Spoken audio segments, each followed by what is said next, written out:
lahat, mga katinig. Muli tayong nagbabalik para sa isang ulat na tiyak na magpapakulo ng inyong mga damdamin. Isang napakatapang na pahayag ang binitawan ni dating COMELEC Commissioner Attorney Rowena Guanzon tungkol sa mga mainit na usaping legal na kinakaharap ngayon ng bansa. Sa videong ito, ating hihimayin ang kanyang mga naging komento ukol sa tila mabagal na pag-usad ng hustisya at ang mga hamon sa ating mga otoridad na ipatupad ang batas ng walang kinikilingan. Bakit nga ba tila may mga personalidad na mas malakas pa sa sistema? Ayon sa kanyang matinding pagsusuri, hindi dapat hayaan na ang kapangyarihan o ang dami ng tagasunod ay maging hadlang para sa tunay na pananagutan. Ang bawat salitang binitawan niya ay isang paalala. Sa ilalim ng ating saligang batas, walang sino man ang dapat na mas mataas pa sa batas. Binigyang diin ni Attorney Guanzon na ang kredibilidad ng ating gobyerno ay nakasalalay sa kung paano nito hinaharap ang mga kontrobersyal na kaso na sinusubaybayan ng buong mundo. Pinunto niya ang mga delay at ang mga dahilan na tila ginagamit para umiwas sa mga legal na proseso. Sa gitna ng mga banta at ingay sa social media, nananatiling matatag ang kanyang panindigan na ang hustisya ay dapat para sa lahat, mahirap man o mayaman, sikat man o hindi. Ito ay usapin ng integridad ng ating hudikatura at ang pagtitiwala ng mga mamamayan sa ating mga lider. Bilang mga katinig, tungkulin nating maging mapagmatyag dahil ang bawat pagkakataon na ang batas ay naitatabi ay isang banta sa ating demokrasya. Hindi tayo papayag na ang hustisya ay maging selectively applied lamang para sa iilan. Sa bawat puntong inilatag ni Attorney Guanzon, lalong nagiging malinaw na ang laban para sa katuwiran ay nangangailangan ng tapang at paninindigan.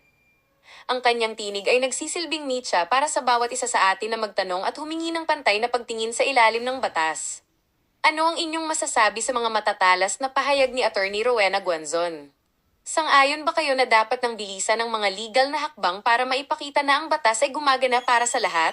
Ibahagi ang inyong mga matapang na saloobin sa comment section sa ibaba dahil ang inyong opinyon ay mahalagang bahagi ng ating pamilya dito sa YouTube. Maraming salamat sa inyong walang sawang pagtitiwala at pagsuporta sa ating munting tahanan.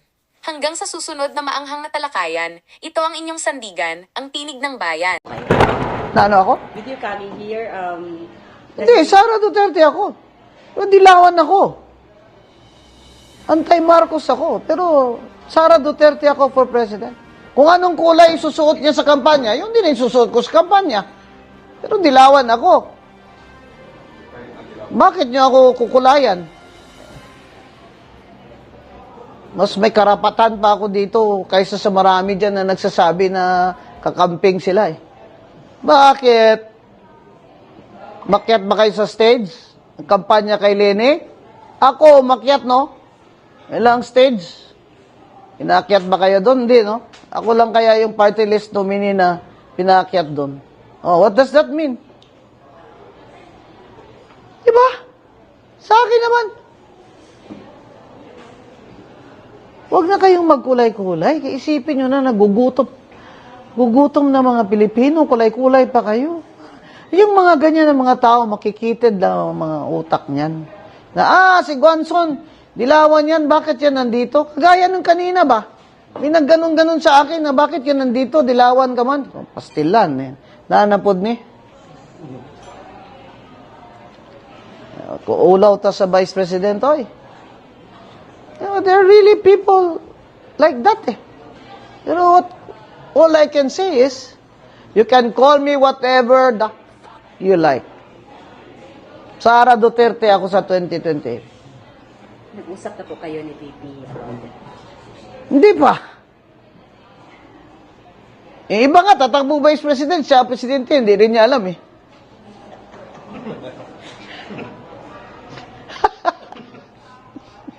Ito ang masaya nga. This is non-traditional campaign. Social media. Well, as you know, I have an edge. I have TV shows. In Net25, a radio program in Radio Aguila, a TV show in SMNI. I have my own Facebook. I dance in my TikTok. Hawak ko ang kabit.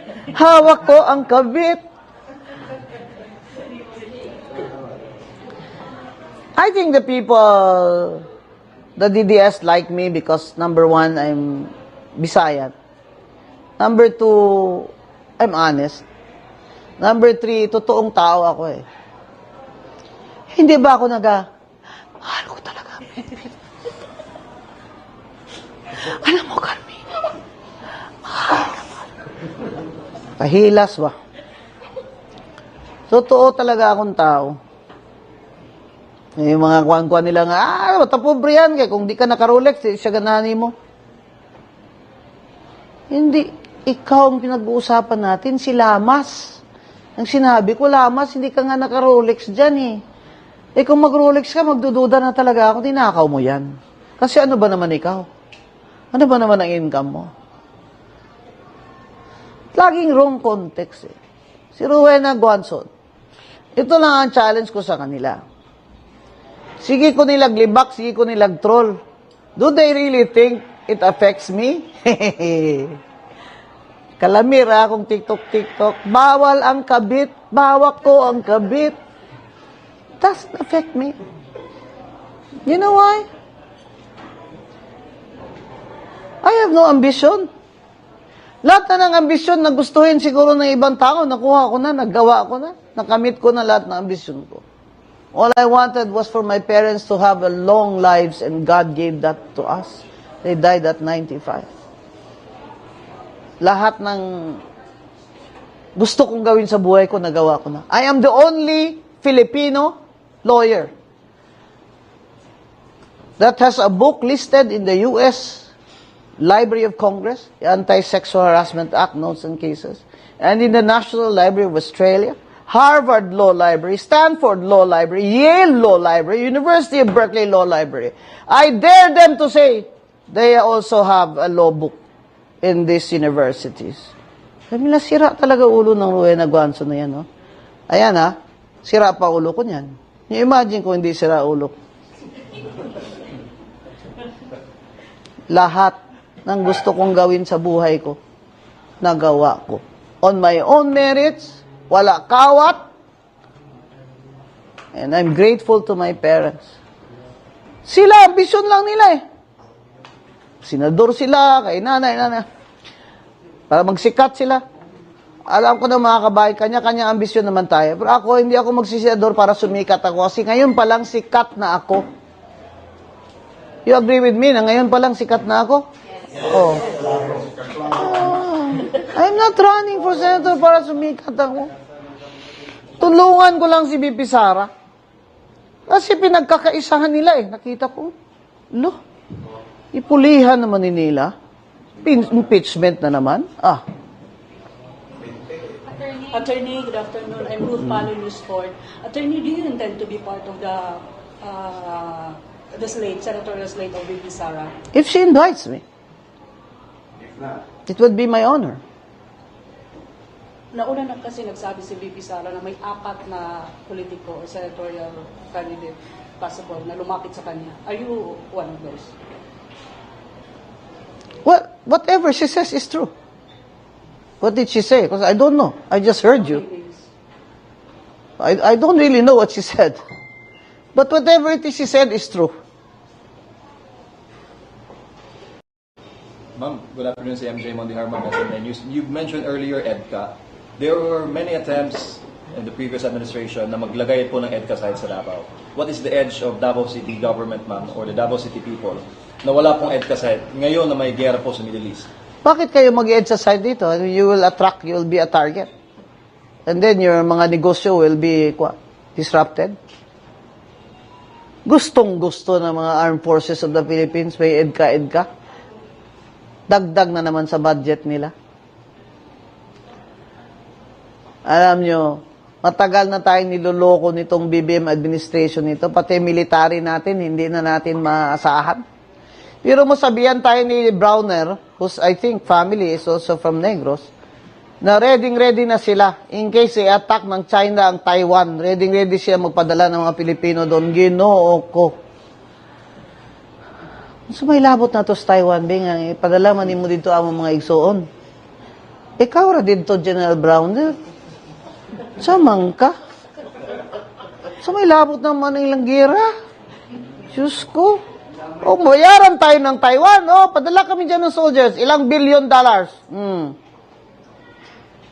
Mag-aid ka dito ang Japan. O, bigyan nyo kami. Aid. $100 billion in aid. O, bakit walang kapalit? O, tingnan mo kung ano, kapulpul ng BBM. Mag-accept siya ng EDCA. mag-accept siya ng Japanese troops dito. Walang kapalit. Ang tariff reduction niya kay Trump, pahay. Kadako-dako, gid sang 1% lang gid. Ang giminus ni Trump, yan, iadto pag siya dito. Yang Indonesia, nitawag raman. Indonesia's oil. Malaysia's oil. That's the difference. Yan nga mga sinasabi nun. Pro-China si Digong. In the end, Digong is right. Attorney, you mentioned earlier na hindi alam ng gobyerno ang gagawin niya. How do you think will the Filipinos be if this goes on for months? We will all march to Malacanang and demand that he gives us food every day. Hindi na mabubuhay ang Pilipino. Ngayon pala nga, nag-strike na eh. LGU na naman ang kawawa. Kasi sabihin naman, LGU, maghatid na naman kayo ng bigas at sardinas sa bawat bahay. Saan naman eh? Wala naman silang pinapadala sa LGU. You still have jobs now. But how much is food? How much is electricity? How much is gasoline? Ako ngayon, somebody asked me for a meeting, you come to near my place of where I am now. Otherwise, di ako magka-meeting sa inyo. Driver ko, sweldo lang. Wala na trabaho. Gusto na nga pumasok eh. I can take care of myself. I can even drive. Yung ayaw na ayaw ko talaga dyan, sabihin pa nila tayo na, hoy, mag-inot-inot ka mo kung sa Ilonggo pa bala. Kasabot mag-inot-inot. Hoy, mag-inot mo. Magtipid kayo. Ay, ang Pilipino ra ba? Gahi kay ta. Tay. Kita na po'y tagaan sa obligasyon na ni atang gobyerno. When I'm in Davao, I feel very relaxed. Because I know, hindi ako ma-pickpocket. Hindi ako ma-hold up. Yeah, the food is good, affordable. You go to Manila, it's chaos. Ang parlor na favorite ko, nagamay na ko na nga parlor sa mga bayot. Magsira naman sila 4 o'clock. Kaya hadlok sila ma-hold up. Ganyan na ngayon sa Manila. Kaya ang sinasabi mo, pahabain pa ito ng 6 months, patay na sa gutom.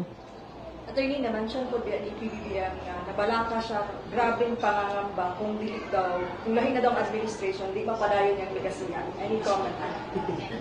So may ligasiya. Unsa pa daw yung ligasiya? O siya ningon, unsa iyang ligasiya? Wala. Katong bridge dito sa Davao, iyatong ligasiya. So may ligasiya niya. Tapos yung ingon niya, continuity. The biggest looting of taxpayers' money happened under his administration. That's the legacy that he will leave us and we will never forget. Sa tatay niya, martial law, never forget. Dito. Never forget the maleta. Baka bangon pa ba ang Pilipinas ang I am not hopeful. Even Secretary Monsod said, I am not optimistic under his administration that we can recover economically. They're talking about 2 years. This is Professor Monsod. Dr. Monsod, may professor in calculus economics. Calculus na, economics palag. Nagdugo na akong ilong, nagdugo pagid akong talinga.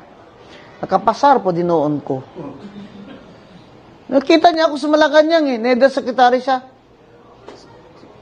Professor Monsod, I was your student. I'm mayor of Cadiz now. Really? Oh, well, you don't remember me because every time you were present, I was absent. She is not hopeful because the people around Bongbong are incompetent. So, damong hagit karon attorney ang next na muling ko niya president kung ngayon ani man Ako ang hagit karon, BBM resign na ka. Karon na. Karon na, game over na. Mag-transition na. If he has any honor left, if he has any honor left, if he has any love for his people left, he should resign now. Let's have a transition. Ganahan na si Atty. Guanzoy, kay ganahan na siya magkabinete. Hoy, ganahan na taon ko maghampang-hampang sa akong mga iro.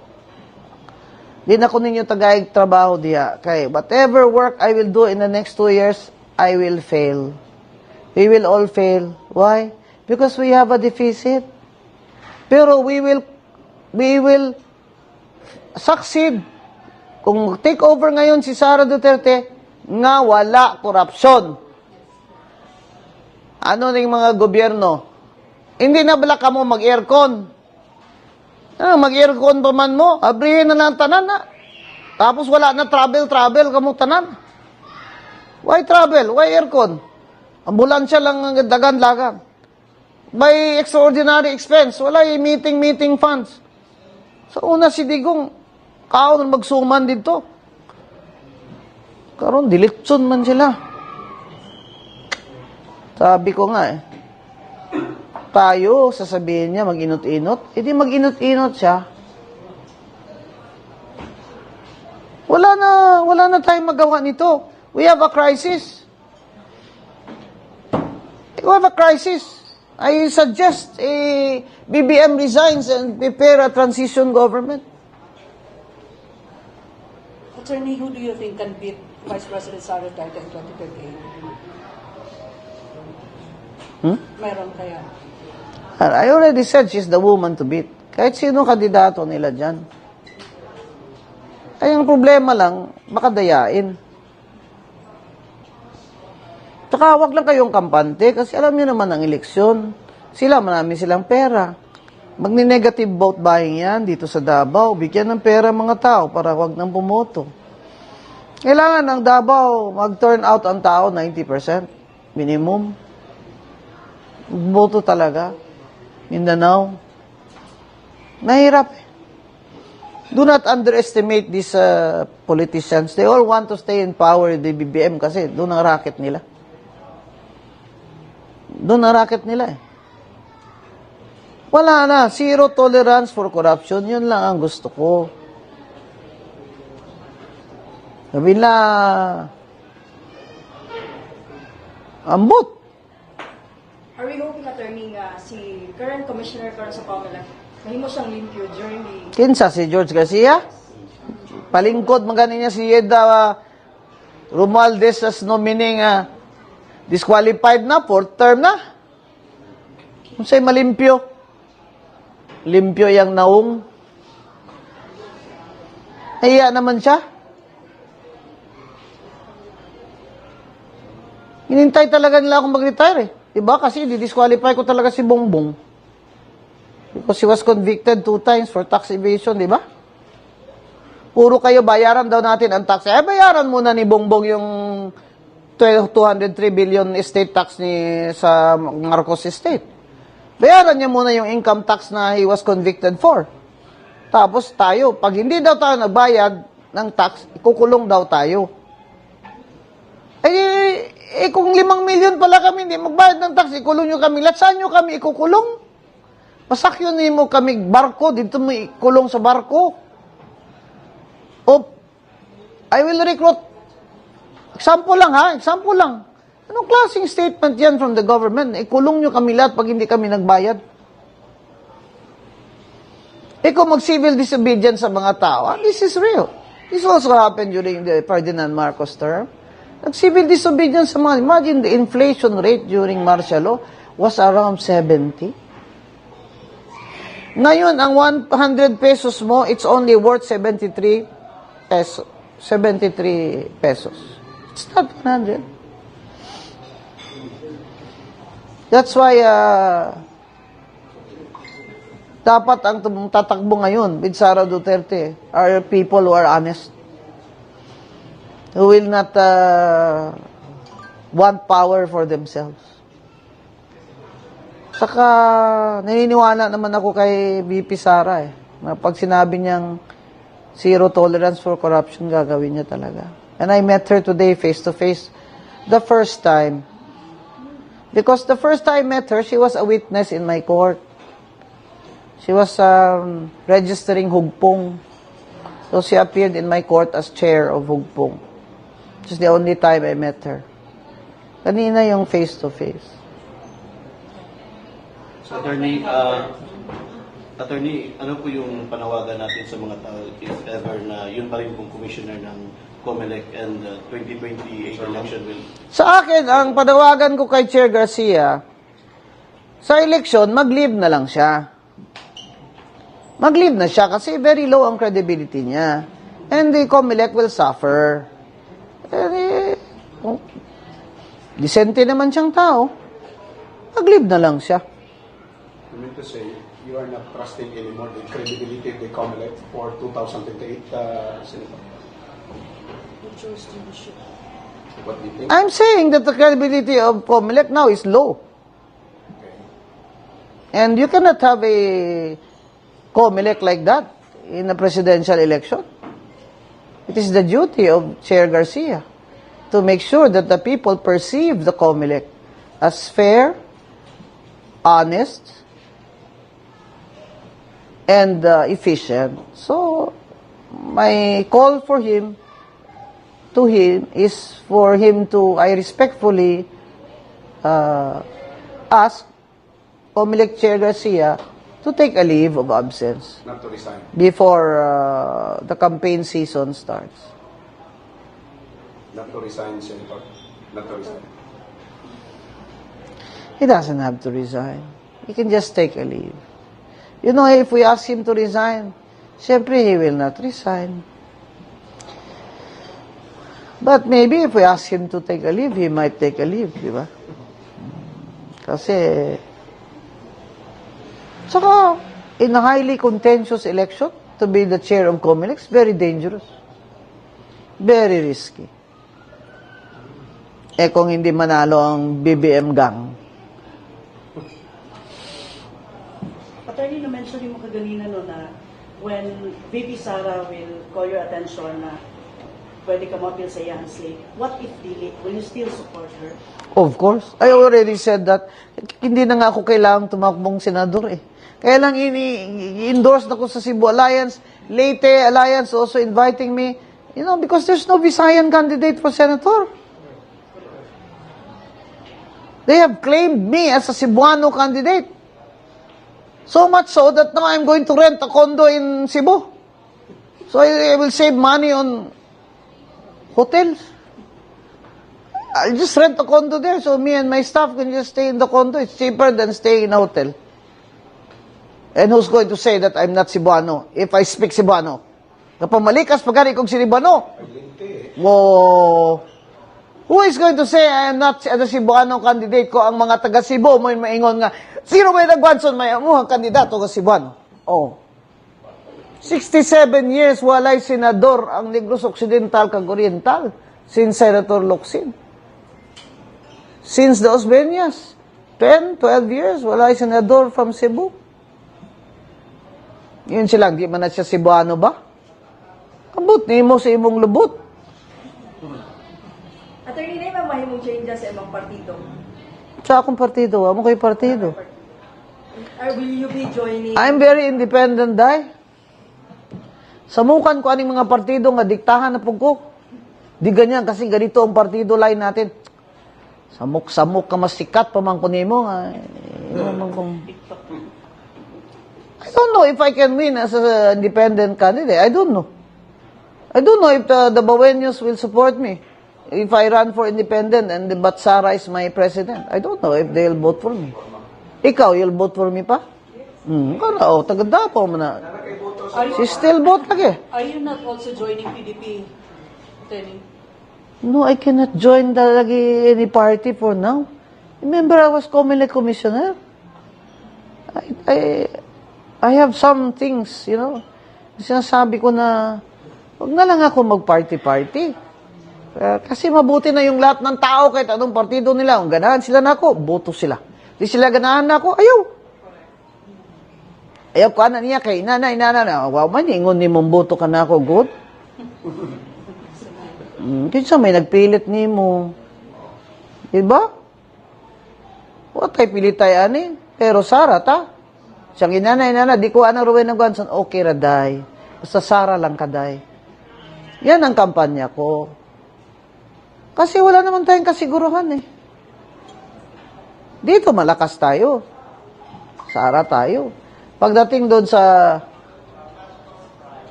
Calabarzon, mababa si BP Sara Duterte doon. Negros Occidental, mababa. Region 6, mababa. Yun nga ang burden ko eh. Kasi ang mga region ko doon siya mababa.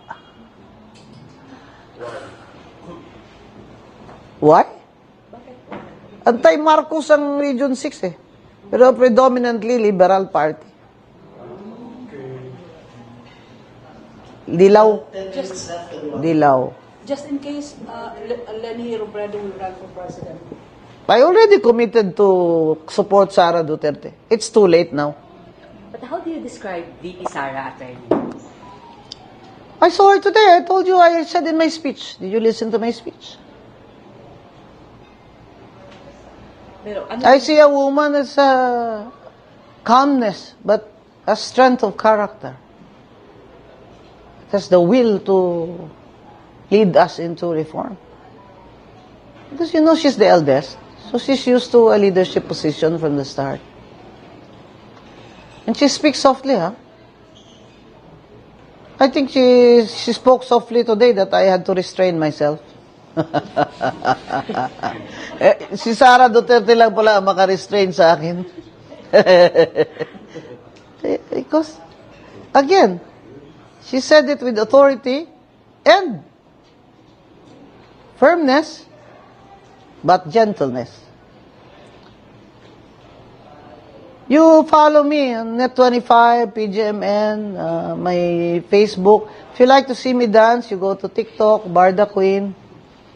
And, well, every day, I'm in my Facebook, pero every day meron na akong Punto Bonito sa Cebu.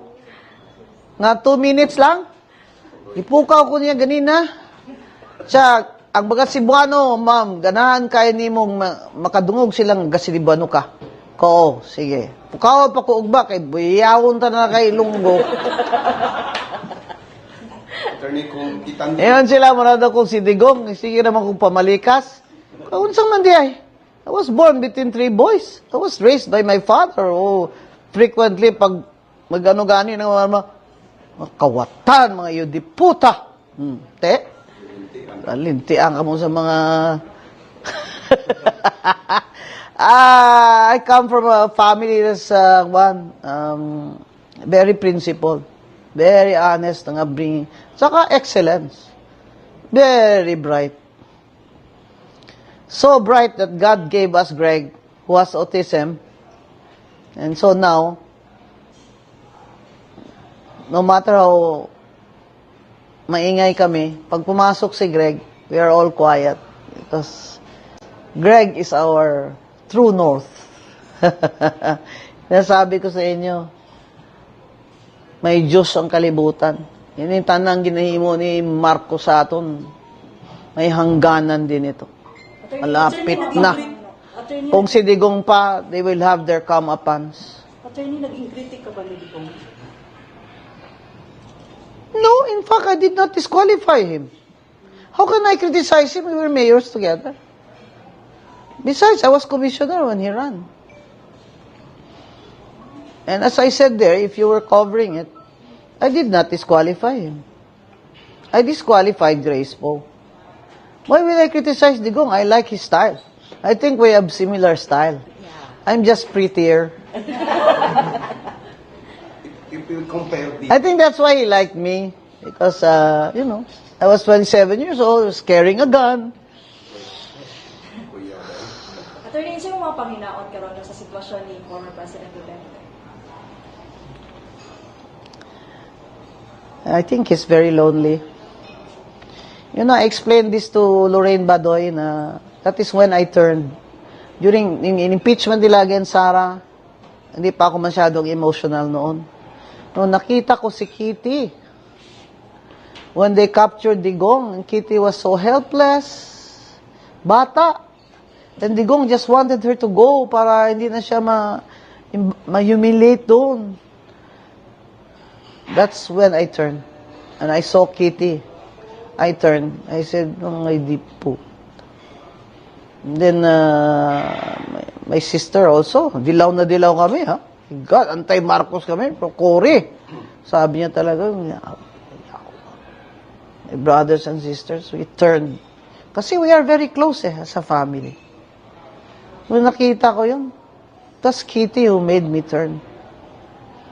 In fact, we're going to see each other for brunch, hopefully, while I'm here. Grabe nang himo nila kay Digong. Pwede lang man nila dire ipriso si Digong ba? Nga, ay dito nila ipapriso. Cruel gini Bongbong Marcos. Cruel. Ewan ko. Sino mauna sa amin mamatay? Kasi siya, pumapayat siya. Ako, tumataba eh. We were born in the same year. But I don't take drugs. So I look healthy. I don't take drugs. I don't gamble. I don't drink excessively. Diba? Dati, pag pinapainom ako, para hindi ako magmaoy, yan, classmate ko yan, attorney nandyan, no? Siya umiinom ng baso ko. Mamaya tingnan ko yun, ubus ng baso ko, sasabihin niya, Ganson, uwi na tayo. Nakainom ka na ng marami, pero siya pala na lasing. Kasi inumin niya yan ng inumin para hindi na ako malasing. Eh kung malasing ako, basi magmaoy ba? Balo ka man ng maoy? So, I don't drink excessively. So, if you see my track record, all the work I did, I finished with excellence. I entered Cadiz. It was a third-class deficit city. I left it as a first-class surplus city. Number 1 in basic services for children. Number 1 in immunization, maternal, child care, etc. I did better than Cebu in maternal and child care. So, when I went to Harvard, I was class marshal. Hindi lang ako Edward Mason Fellow. Binoto pa ako na class marshal. Sabi ko nga, pati ba naman dito, boboto pa tayo? Sabi ng mga Pilipino, kailangan Pilipino ang class marshal. Bakit man? Para una tayo dun paglabas sa Harvard. May plug ka dito. Oh, for the honor. For the honor. Sabi ko, sige, part. May vote buying ba dito? Wala. Pakainin na lang natin itong mga kano. Wala. Tawag meeting. Ang mga Israeli, ang Chinese, ang Japanese, ang mga Japanese students, dato man, sige golf. Oh, we don't know how to cook. Okay, you treat them to dim sum. Mga kano ni, mga voters, you treat them. You explain why I should be class marshal. Daog lagi. Kaya mga kano, ganahan, mga kayo mukhaon. Mga Indonesian, luto Indonesian. Yung mga BIR na Deputy Commissioner, kusinero ko lang yun. Isang classmate ko ngayon, Father President sa Ateneo, Father Bobby Yap. Everything that I was tasked to do, I did finish excellently. I finished in the number 6 in my class. I was even number 3, but I joined my sorority, the Delta Lambda Sigma. Finished. Always finish with excellence. Kaya, ang gusto ko lang, manalo lang si Sara Duterte. Yun lang talaga ang gusto ko. I can always serve in another capacity. I'm still healthy, still working very well and fast. I just want a president na will have zero tolerance for corruption. At dyan nagtatapos ang usapan natin ngayon. Kung may gusto kang idagdag o reaksyon, i-comment mo lang sa baba. Boses mo'y mahalaga. Huwag kalimutang i-like, share, at subscribe para sama-sama nating palakasin ang tinig ng bayan. Hanggang sa susunod, tandaan, ang may alam, may laban! Awesome!